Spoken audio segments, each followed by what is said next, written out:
नमस्कार, बहुत स्वागत है आपका खबर दोपहर में। आपके साथ मैं हूं सोनाली सिंह। बुलेटिन की शुरुआत बड़ी खबर के साथ करेंगे। शराबबंदी वाले बिहार में एक बार फिर जहरीली शराब कांड का एक संदिग्ध मामला वैशाली से सामने आ चुका है।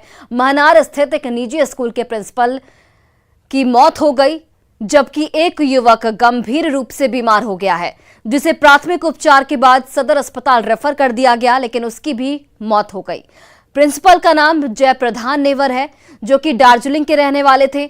स्कूल के संचालक ने शराब पीने से मौत की बात कही है। वहीं पुलिस इस वक्त इस पूरे मामले को संदिग्ध मान रही है, इसलिए शव को पोस्टमार्टम के लिए हाजीपुर लाया गया है। वहीं दूसरी ओर महनार के ही देशराजपुर निवासी एक युवक राहुल की तबियत खराब होने के बाद गंभीर हालत में हाजीपुर सदर अस्पताल रेफर कर दिया गया था। महनार के पीएचसी में राहुल का इलाज कराने वाली चिकित्सक ने भी शराब पीने की आशंका जाहिर की है। राहुल के पुर्जे पर भी सस्पेक्टेड केस ऑफ अल्कोहल लिखा गया है, जिसे आशंकित बताया जा रहा है। वहीं राहुल ने 2 दिन पहले शराब पी थी। हालांकि यह पता नहीं चल सका है कि राहुल और प्रिंसिपल ने एक साथ शराब पी थी या फिर दोनों ने अलग अलग शराब का सेवन किया था। बहरहाल पुलिस फिलहाल इस पूरे मामले की छानबीन में जुट गई है। तो शराबबंदी वाले बिहार में एक बार फिर ये सनसनीखेज मामला सामने आया है। दारू पी के रखा हुआ है। अपने आपके क्षेत्र में दारू मिल रहा है? हाँ तो मिल रहा तब ना बिहार तब मरा है। जो मरे हैं वो कौन थे? वह दार्जिलिंग के प्रिंसिपल था हम लोग का। आपके स्कूल का क्या नाम हुआ? सबको तो पता नहीं, लड़का को पता नहीं। मरीज आपका देशराजपुर का था, राहुल कुमार नाम था उसका, और वो थोड़ी बेहोशी वाली ही कंडीशन में आया था। 2 दिन पहले उसने कुछ लिया था, शायद शराब ही लिया हो, क्योंकि जो कंडीशन देखने में लग रहा था, लेकिन कंफर्म नहीं। जब तक ये हो जाता है तब तक तो कुछ भी बोल। और इस खबर पर ज्यादा जानकारी के साथ हमारे सहयोगी प्रफुल्ल जुड़ गए हैं। प्रफुल्ल, क्या कुछ अपडेट है आपके पास? जरा ये भी बताइए कि आखिर शराब मिली कहां से, क्योंकि स्कूल संचालक ने शराब पीने की पुष्टि की है। जी देखिए, बिल्कुल ये मामला जो है कहीं ना कहीं संदिग्ध है। और स्कूल संचालक का जिस तरह से बयान आया है और फिर राहुल की मौत हो गई है सदर अस्पताल आते आते, उसके पुर्जे पर भी सस्पेक्टेड केस ऑफ अल्कोहल लिखा गया है, तो कहीं ना कहीं ये मामला जो है वो जहरीली शराब से जुड़ा हुआ है। पुलिस ने फिलहाल जो है प्रिंसिपल के शव का पोस्टमार्टम करा दिया है और राहुल के शव का पोस्टमार्टम अभी कराया जा रहा है। मैं आपको बता दूं कि दोनों अलग अलग मामला है। क्षेत्र एक ही है, महनार ही क्षेत्र है, लेकिन दोनों अलग अलग जगह के रहने वाले हैं और ये घटना भी अलग अलग ही घटी है। राहुल के परिजनों ने ये बताया कि वो 30 तारीख को शादी समारोह में गया था, जहां पे उसने कुछ खाया पिया है, लेकिन ये स्पष्ट उन्हें भी जानकारी नहीं है कि उसने शराब ही पी थी। लेकिन प्रिंसिपल की जो मौत हुई है वो प्रिंसिपल दार्जिलिंग का रहने वाला था और उसके संचालक ने साफ तौर पे कहा है कि शराब पीने से उसकी मौत हुई है। तो प्रफुल्ल, क्या इन दोनों के परिजनों से पुलिस की बात हुई हो या फिर आपकी बात हुई हो? क्या उन्होंने कुछ जानकारी दी है कि कब इन्होंने शराब पी थी, कहां से शराब लाई गई थी, कुछ भी बताया है? देखिए, आमतौर पे ये माना जा रहा है कि बिहार में शराब जो है वो सरेआम बिक रही है और जिसको लोग खरीद के पी रहे हैं। राहुल के परिजन जो है उन्होंने स्पष्ट तौर पे कहा है कि वो शादी में गया था और वहीं पे पार्टी हुई थी, जिस पार्टी में वो शरीक हुआ था, जिसके बाद उसने वहां पे या तो शराब पी या कुछ और पिया। लेकिन शराब की बात ही आ रही है, क्योंकि जिस डॉक्टर ने उसका इलाज किया उसने भी माना है कि जिस हाल में राहुल अस्पताल आया था उस हाल में ये लग रहा था कि वो उसने शराब का सेवन किया था, जिसके बाद उसकी तबीयत बिगड़ी और तबीयत बिगड़ने के बाद उसे सदर अस्पताल रेफर किया गया, जहां उसकी मौत हो गई है। और स्कूल संचालक ने स्पष्ट तौर पे ये बताया है कि उस इलाके में शराब मिलता है, जिसके कारण। चलिए प्रफुल्ल, बहुत बहुत धन्यवाद तमाम जानकारियों के लिए। और देखिए, इस पूरे मामले को लेकर कई गंभीर सवाल भी उठ रहे हैं। सवाल उठता है कि शराबबंदी वाले बिहार में आखिर शराब आई कहां से। सवाल यह भी कि क्या पुलिस लगाम नहीं लगा पा रही है शराब तस्करों पर, शराब पीने वालों पर। सवाल ये कि दोषियों पर आखिर कार्रवाई कब तक की जाएगी, क्योंकि आए दिन इस तरीके के मामले लगातार बिहार में सामने आते रहते हैं। और शिवहर में उत्पाद विभाग की बैरक पर पासी समाज के लोगों ने जमकर प्रदर्शन किया है। बैरक का घेराव कर लोगों ने जिला प्रशासन के खिलाफ जमकर नारेबाजी की है। आक्रोशित लोगों का यह कहना था कि बेवजह उत्पाद विभाग की टीम की ओर से पासी समाज के लोगों को परेशान किया जाता है और ताड़ी के कारोबार से जुड़े लोगों को गिरफ्तार कर लिया जाता है। आक्रोशित लोगों ने गिरफ्तार ताड़ी कारोबारियों को छुड़ाने का भी यहां पर प्रयास किया। घटनास्थल की तनावपूर्ण स्थिति को देखते हुए बड़ी संख्या में पुलिस के जवान को तैनात किया गया है। एसडीपीओ और एसडीओ खुद मौके पर इस वक्त कैंप करते हुए देखे जा सकते हैं। क्या करेंगे नहीं करेंगे वो हम लोग जाने का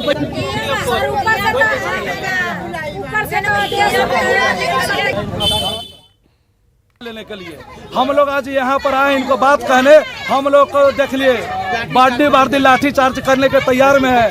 हम इन लोग को बता देते हैं हम लोग मरने हैं, हम इन लोग के पास गोलियां चलाए। इससे अच्छा जिंदगी से जीने से मर जाना है, अच्छा है। इन लोग का तो शासन में है, सत्ता में है, प्रशासन है। हम लोग गोली मारे, हम लोग गोली खाने को तैयार है। विभाग के जो कार्यालय हैं वहाँ पर कुछ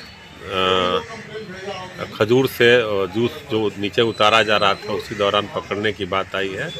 इसके मामले में जांच की जा रही है। जांच के बाद जो आवश्यक कार्रवाई होगा किया जाएगा। और बड़ी खबर आपको पटना से बताते चले, जहां पर एसएससी सीजीएल परीक्षा में जोरदार हंगामा देखने को मिला है। गोला रोड परीक्षा केंद्र पर यह हंगामा हुआ। दर्जनों परीक्षार्थियों को परीक्षा में एंट्री नहीं दी गई और इसी को लेकर परीक्षार्थियों की ओर से यह हंगामा किया गया है। डॉक्यूमेंट्स जांच के नाम पर एंट्री इन्हें नहीं दी गई है। आईडी प्रूफ रहने के बावजूद भी परीक्षा हॉल में इन्हें एंट्री नहीं दी गई है। तो गोला रोड परीक्षा केंद्र पर इस वक्त परीक्षार्थियों की ओर से हंगामा किया जा रहा है क्योंकि परीक्षा में उन्हें एंट्री नहीं दी गई है। परीक्षार्थियों का यह भी कहना है कि उनके पास आईडी प्रूफ है, लेकिन उसके बावजूद भी परीक्षा हॉल में उन्हें जाने का मौका नहीं दिया गया, जाने की अनुमति नहीं दी गई।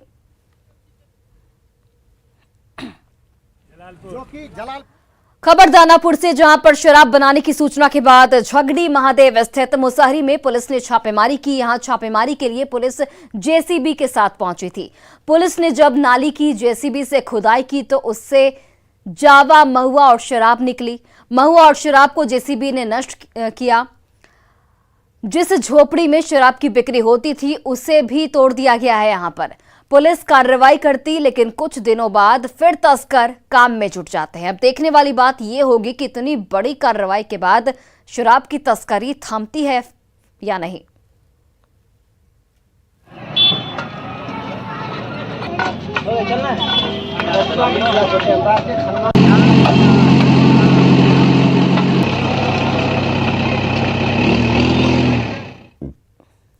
मुख्य सचिव के निर्देशानुसार जो वल्नरेबल एरिया है, मुसहर टोला या फिर जहाँ जहाँ शराब बनाने का क्रॉनिकल टोला है, वहाँ हम लोगों को नगर निगम के साथ मिल करके छापेमारी करनी है।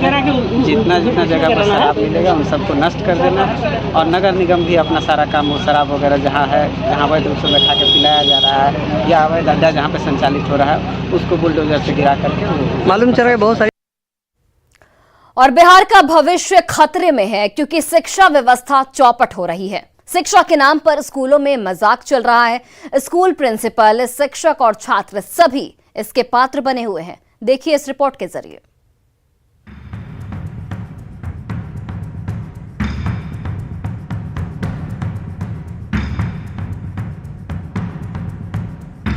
विद्यालय शिक्षा का मंदिर होता है जहां शिक्षक ज्ञान के देवता और दाता माने जाते हैं, लेकिन ये जो स्कूल है, यहाँ के शिक्षक खुद इतने अज्ञानी हैं कि उन्हें अपने देश के राष्ट्रपति, यहाँ तक कि अपने राज्य के मुख्यमंत्री तक के बारे में कुछ भी नहीं मालूम।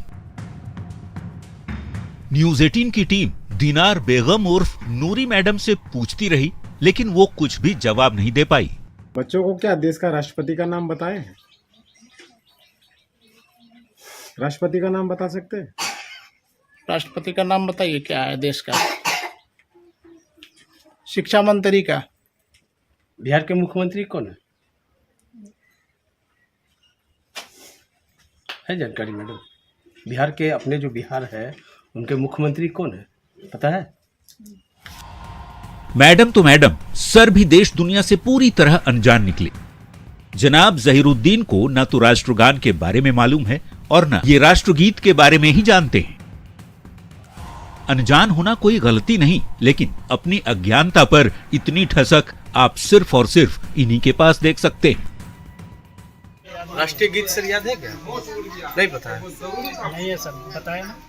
नहीं याद है। क्या नाम हुआ आपका? भाई साहब, यहाँ तो कूप में ही भांग पड़ी है। सब के सब चौपट। कारण जानना चाहा तो पता चला इन्होंने किसी स्कूल में पढ़ा ही नहीं, किसी मदरसे में तालीम ली और किसी ने इन पर कृपा करके इन्हें मास्टर जी बना दिया। जब हमारी टीम हेड मौलवी मोहम्मद मकबूल हुसैन के पास गई तो उन्होंने टालने की गुहार लगानी शुरू कर दी, क्योंकि इन्हें भी ये सब मालूम नहीं था। में जो शिक्षक हैं उन्हें देश का नाम नहीं पता और जनगण राष्ट्रीय गीत भी उनको पता नहीं, राष्ट्रीय गान नहीं जानते लगता है ये जान के। कैसा लग रहा है आपको? उसको तो कार्ड दीजिए सर, आप उसको कार्ड दीजिए सर। काफी हकीकत पता है राष्ट्रीय गीत? हम काफी तो दुख सारे होता है। जहाँ से अच्छा, हम तो मौलवी है, हम यही सुना सकते हैं आपको, सारे जहाँ से अच्छा हमारा हिंदुस्तान हमारा ये राष्ट्रीय गीत नहीं। तो क्या कहता है, हम तो मौलवी हैं, फाजिल पढ़े हुए हैं, दारुल देवबंद से पढ़े हुए हैं, हमारा स्कूल से कोई ताल्लुक नहीं है। ये तस्वीर कटिहार के एक मदरसातुल बनात की है। ऐसे स्कूलों, ऐसे मदरसों और ऐसे शिक्षकों के भरोसे हमारे बिहार, हमारे देश का भविष्य कहां जाएगा, ये तो कर्ता धर्ताओं को भी मालूम नहीं।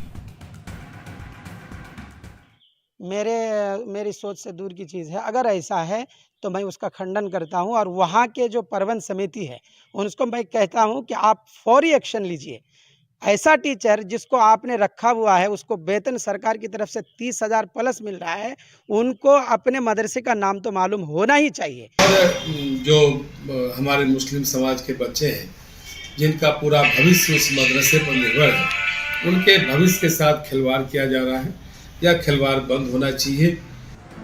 मदरसा की शिक्षा व्यवस्था बदहाल है, इसकी वजह क्या है? किसी के पास कोई जवाब नहीं है। खराब नीति और भाई भतीजावाद ने यहाँ की शिक्षा व्यवस्था को ही गर्त में धकेल दिया है। सरकारी धुसमर मदरसा से जो तस्वीर आया है ये बेहद हैरान करने वाला है, क्योंकि मौलवी पद में बहाल शिक्षकों को शिक्षा तो दूर की बात, सामान्य ज्ञान तक की जानकारी नहीं है। ऐसे में सरकार इस अल्पसंख्यक बहुल इलाके में मदरसा शिक्षा के माध्यम से अल्पसंख्यक समुदाय में जो प्रारंभिक शिक्षा देने की बात सोच रहे हैं उस पर एक बड़ा झटका लग सकता है। सुब्रत, न्यूज़ 18 कटिहार। और इस पूरे मामले के सामने आने के बाद अब लगातार सवाल खड़े हो रहे हैं और न्यूज़ 18 सवाल पूछता है कि क्या शिक्षक बिना वेतन काम कर रहे हैं। सवाल ये भी कि क्या शिक्षकों को समय पर सैलरी नहीं मिलती? ऐसे शिक्षकों की बहाली आखिर किसने की है? बहाली करने वालों पर कार्रवाई कब तक की जाएगी? ये तमाम सवाल इस पूरे मामले को लेकर खड़े हो रहे हैं, क्योंकि शिक्षा व्यवस्था का जो हाल है वो बेहद चिंताजनक है।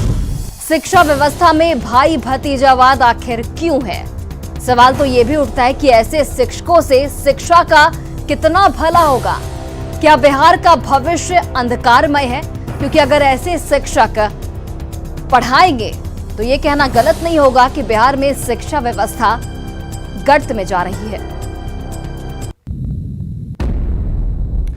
महागठबंधन पर बीजेपी का हमला, भ्रष्टाचार के मुद्दे पर घेरा गया है। डिप्टी सीएम से सवाल पूछा गया है, सम्राट चौधरी ने जवाब मांगा है। तो ये बड़ी जानकारी आप तक पहुंचा रहे हैं। महागठबंधन पर बीजेपी की ओर से बड़ा हमला किया गया है। भ्रष्टाचार के मुद्दे पर सरकार को घेरा गया है। डिप्टी सीएम तेजस्वी यादव से कई सवाल यहां पर पूछे गए हैं। सम्राट चौधरी ने जवाब भी मांगा है भ्रष्टाचार के मुद्दे पर। आज बड़े बड़े नेता ये लोग जरूर हो गए, क्योंकि भाजपा ने इनकी उत्पत्ति की है। ये बड़ा स्पष्ट जान लीजिए। तेजस्वी यादव जी तो 2 साल की उम्र में करोड़पति हो गए, तो हम क्या कर सकते हैं? ऐसा बिहार का नौजवान ये टेक्नोलॉजी जानना चाहता है कि बिहार का नौजवान 2 साल की उम्र में कैसे करोड़पति हो सकता है। और बिहार में निकाय चुनाव की तारीखों का ऐलान हो गया है, लेकिन इस बार विवाद थमने का नाम नहीं ले रहा है। ईबीसी आरक्षण की जिस प्रक्रिया को लेकर पटना हाईकोर्ट ने निकाय चुनाव पर रोक लगाई थी, उसी प्रक्रिया के साथ फिर से चुनाव कराने का नोटिफिकेशन जारी कर दिया गया है। बीजेपी सांसद सुशील कुमार मोदी ने नीतीश सरकार पर सुप्रीम कोर्ट की अवमानना यानी कि अवहेलना का आरोप लगाया। तो वहीं जेडीयू अध्यक्ष ललन सिंह ने सुशील मोदी को छपास रोग से ग्रसित करार दिया है। सुशील मोदी ने सुप्रीम कोर्ट के आदेश की कॉपी ट्वीट की और दावा किया कि अत्यंत पिछड़ा वर्ग आरक्षण को लेकर नीतीश सरकार ने डेडिकेटेड कमीशन बनाया और उस पर सुप्रीम कोर्ट ने रोक लगा दी। इस पर अब जेडीयू अध्यक्ष ललन सिंह ने सुशील कुमार मोदी को सुप्रीम कोर्ट के आदेश को पढ़ने की नसीहत देते हुए कहा कि सुप्रीम कोर्ट ने अति पिछड़ा वर्ग के आयोग पर नहीं बल्कि आर्थिक रूप से पिछड़े वर्ग को समर्पित आयोग के गठन पर रोक लगाई है। इसके बाद सुशील कुमार मोदी ने सुप्रीम कोर्ट के आदेश में संशोधन की कॉपी भी जारी की, जिसमें 28 नवंबर 2022 के आदेश में संशोधन कर इकोनॉमिकली को एक्सट्रीमली बैकवर्ड कर दिया गया है। आदेश की प्रति जारी करते हुए सुशील कुमार मोदी ने सरकार से पूछा कि क्या अब सरकार ईबीसी कमीशन की रिपोर्ट वापस लेगी। उन्होंने ये भी दावा किया कि नीतीश सरकार सुप्रीम कोर्ट के आदेश की अवहेलना कर निकाय चुनाव करवा रही है। सीएम नीतीश कुमार की जिद की वजह से इस पर फिर से रोक लगने वाली है। और अब इस मामले पर सियासत भी शुरू हो गई है। तमाम दलों की अपनी अपनी राय है, वो भी सुनिए। कि चुनाव की जब जब घोषणा की जाती है तब तब आप राजनीति करते हैं। चुनाव आयोग ने सारे तथ्यों से अवगत होने के बाद ही चुनाव की घोषणा की है। अब इस मामले में राजनीति की कोई आवश्यकता नहीं। सुशील मोदी जी भाजपा के उन कुछ नेताओं में से हैं जो गंभीर माने जाते हैं। तो माननीय सुशील मोदी जी से इस गंभीर विषय पे ललन सिंह जी के विषय में ऐसे शब्दों का उपयोग, ललन सिंह जी उनके पुराने सहयोगी रहे हैं और बिहार के वरिष्ठतम नेताओं में से एक हैं, और सुशील मोदी जी इस गंभीर विषय पे इस तरह की छिछली बात करेंगे ऐसी उम्मीद नहीं थी। छपास की बीमारी से तो सुशील कुमार मोदी जी ग्रसित है। हर मुद्दे पर सामने आना, रणगल बयान देना ये उनकी आदत में शुमार हो चुका है। एक तरफ आदरणीय नीतीश कुमार जी के नेतृत्व में चल रही बिहार की सरकार है, जिसकी प्राथमिकता है कि अति पिछड़ों का आरक्षण सुनिश्चित हो, कैसे चुनाव सही तरीके से सही समय पर हो। और दूसरी तरफ सुशील कुमार मोदी जी और भारतीय जनता पार्टी के लोग हैं जिनकी प्राथमिकता है अति पिछड़ों की हकमारी, कैसे राजनीतिक लाभ मिले। ललन सिंह जी, सियासी फ्रॉड कौन है?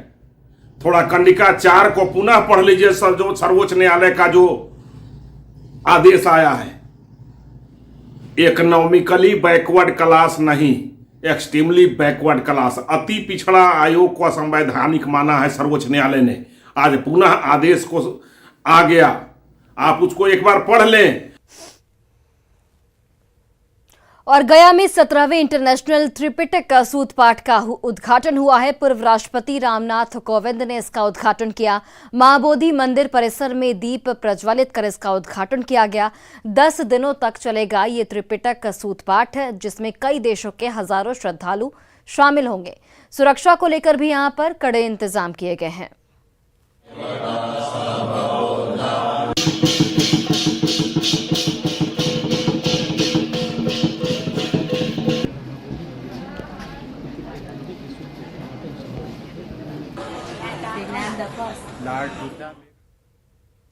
और केंद्रीय वित्त मंत्री निर्मला सीतारमण ने गया के विष्णुपद स्थित देवघाट पर पिंडदान किया। उन्होंने अपने परिवार के सदस्यों के साथ साथ अपने पूर्वजों की आत्मा की शांति के लिए गया में पिंडदान और तर्पण किया। साथ ही उन्होंने विष्णुपद मंदिर में पूजा अर्चना भी की। उन्होंने करीब 20 मिनट तक फल्गु नदी के तट पर पिंडदान किया। इस दौरान आम लोगों और मीडिया कर्मियों के प्रवेश पर रोक लगा दी गई थी।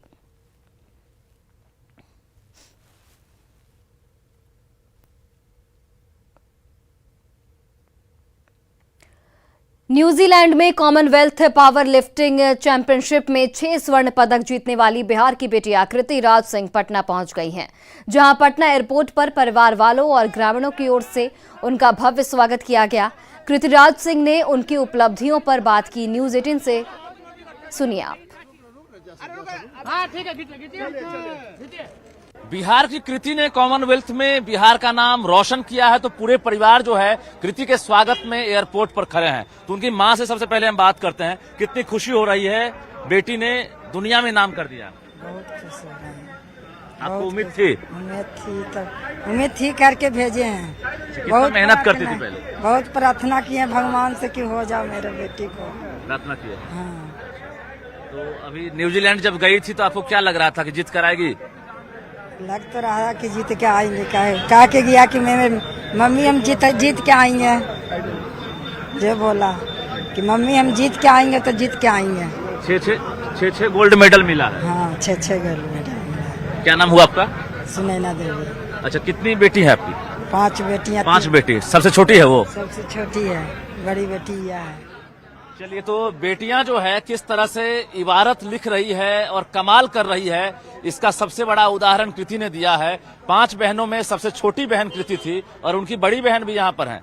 कितनी खुशी हो रही है, बहन ने नाम रोशन किया। बहुत अच्छा लग रहा है, हम लोग बहुत खुश हैं। और वो शुरू से उसको इंटरेस्ट था गेम में, तो पापा ने बहुत सपोर्ट किया। हम लोग बहुत सपोर्ट करते थे कि चलो गेम खेलो, गेम खेलना है तो। और पापा ने कभी बेटा बेटी में डिफरेंस नहीं किया। शुरू से मैं भी हॉस्टल में रह के पढ़ी शुरू से। अभी मैं बिहार गवर्नमेंट में पोस्टेड हूँ एज ऑक्यूपेशनल थेरेपिस्ट। मैं भी बीपीएससी गर्व महसूस कर रहे हैं परिवार में? अच्छा लग रहा है। छोटी बहन पर कितना गौरवान्वित महसूस कर रहे हैं? सर बहुत प्राउड हो रहा है, सर बहुत प्राउड हो रहा है। हाँ, हमेशा वो अपने के लिए चिंकी कुमारी। हाँ, बिल्कुल। देखिए कि एयरपोर्ट पर जो है पूरे परिवार वाले और ग्रामीण जो है स्वागत में खड़े हैं और कृति जो है पटना एयरपोर्ट पहुंच गई है। तालियों से स्वागत किया जा रहा है। तो देख सकते हैं कि न्यूजीलैंड में आयोजित कॉमनवेल्थ सब जूनियर में जो है वेट लिफ्टिंग में बिहार की कृति ने कमाल कर दिखाया है और बिहार की कृति ने अपना पावर दिखा दिया है। तो कृति का किस तरह से यहाँ पर स्वागत हो रहा है, ये आप देखिए। सभी माला लेकर दौड़ पड़े हैं। सीएम नीतीश कुमार ने भी कल बधाई दी है और उसके बाद कृति जो है आज पटना पहुंची है। तो निश्चित रूप से बचपन से ही खेल के प्रति जो इसकी भावना थी, जो लगाव था, वो परिजन बयां कर रहे थे। और चाहे वो पेरेंट्स हैं, माता पिता, बहन और जो ग्रामीण हैं, तमाम लोग यहाँ पहुंचे हैं। और देखिए कृति का कैसे स्वागत किया जा रहा है। गले मिलकर जो है बहनें हैं, जो माँ हैं, वो स्वागत कर रही है। तो कृति यहाँ देख सकते हैं सीधे बाहर निकल रही है, मुस्कुराता हुआ चेहरा, क्योंकि बिहार की बेटी जो है न्यूजीलैंड में झंडा लहराई। कितनी खुशी हो रही है कृति? बहुत खुशी हो रही है सर। सब मेरे टफ था ये मुकाबला आपके लिए? बहुत टफ था, बट मेरे कोच ने मेरे को हमेशा, मेरे फादर ने, मेरे कोच ने मुझे काफी सपोर्ट किया। आप जब गई थी आशा थी आपको? क्या आपको उम्मीद थी? आप यहाँ से जब गई थी आपको आशा था? सर आशा तो नहीं था, बस हिम्मत था। आपने कितने गोल्ड मेडल? कितने गोल्ड मेडल आपको? 6 गोल्ड मेडल है। मैंने 3 इवेंट में पार्टिसिपेट करी थी। कितना टफ था कंपटीशन? सर टफ कुछ भी हो, लेकिन मुझे ये एक्सपेक्टेशन नहीं थी, बट मेरे कोच की मेहनत रंग लाई और मेरे पापा का जो भी था सब कुछ। आगे क्या इरादा है, क्या सपना? आगे यही है कि मेरी जब तक मेरी बॉडी मेरे साथ रहेगी, मैं गेम करूंगी और उसके बाद अपने कोच की तरह एक बेस्ट कोच बनना चाहूंगी। कैमरामैन मनीष जुनेजा के साथ रजनीश कुमार, न्यूज 18 पटना। और कल देश के प्रथम राष्ट्रपति डॉक्टर राजेंद्र प्रसाद की जयंती मनाई जाएगी। डॉक्टर राजेंद्र प्रसाद की जयंती को लेकर जिला स्कूल में भव्य तैयारियां की गई हैं, जहां राजेंद्र प्रसाद ने पढ़ाई की थी। जिला स्कूल में डॉक्टर राजेंद्र प्रसाद की जयंती की तैयारियों का जायजा लिया हमारे सहयोगी संतोष गुप्ता ने। पहले राष्ट्रपति राजेंद्र बाबू वे छात्र थे जिन्होंने अपने स्कूल की प्रतिष्ठा बढ़ाई और हम आज पहुंच चुके हैं उस स्कूल में जहां से उन्होंने अपनी प्रारंभिक शिक्षा को हासिल किया था। आप देख सकते हैं कि यही वो स्कूल है, छपरा का जिला स्कूल, जिस पे लिखा हुआ है कि जिला स्कूल छपरा के प्रतिष्ठित छात्र का प्रतिमा स्थल। यानी ये राजेंद्र बाबू ऐसे छात्र थे जिनके यहाँ पढ़ाई करने से स्कूल खुद को गौरवान्वित महसूस करता है। और क्यों महसूस करता है वो जानने के लिए हम यहाँ के प्रिंसिपल से बात करते हैं कि आखिर क्या बात है जिसे लेकर राजेंद्र बाबू को लेकर गौरवान्वित आप लोग महसूस करते हैं। क्या आप लोग ये क्या कारण है जो ये बात लिखी गई कि प्रतिष्ठित छात्र हैं आपके स्कूल के? कल भारत के प्रथम राष्ट्रपति का कल हम लोग मना रहे हैं, जयंती मना रहे हैं। और चूंकि उन्होंने अपनी पढ़ाई शुरू की शिक्षा दीक्षा यहीं से ग्रहण की है, तो इसलिए ये लगता है कि हम लोग बहुत ही भाग्यशाली हैं जो इस विद्यालय में हम लोग हैं और बच्चों को भी हम लोग शिक्षित कर रहे हैं। ये हम लोग के लिए बहुत ही गर्व की बात है। मेरे लिए तो गर्व की बात है क्योंकि मैं भी उन्हीं की तरह इस विद्यालय का विद्यार्थी ही रहा हूँ। मेरा भी प्रारंभिक शिक्षा यहीं से हुई है और ये मेरे ही लिए नहीं पूरे सारण वासियों के लिए गर्व की बात है कि बिहार के और इस सारण के लाल ने जो इतिहास रचा, उन्होंने पढ़ाई अपनी प्रारंभिक पढ़ाई यहीं से की थी। ये सबके लिए गर्व की बात है। क्या नाम है आपका? चंदन कुमार सिंह। बिल्कुल, चंदन जी जो इस विद्यालय के शिक्षक है और इनका कहना है कि ये गर्व की बात है कि हम वैसे विद्यालय के शिक्षक है जहां से राजेंद्र बाबू ने अपनी प्रारंभिक पढ़ाई पूरी की थी और एक ऐसे छात्र जिनके पढ़ने से यहाँ का स्कूल खुद को गौरवान्वित महसूस करता है। संतोष गुप्ता, न्यूज 18 छपरा। देखते रहिए न्यूज 18 बिहार झारखंड।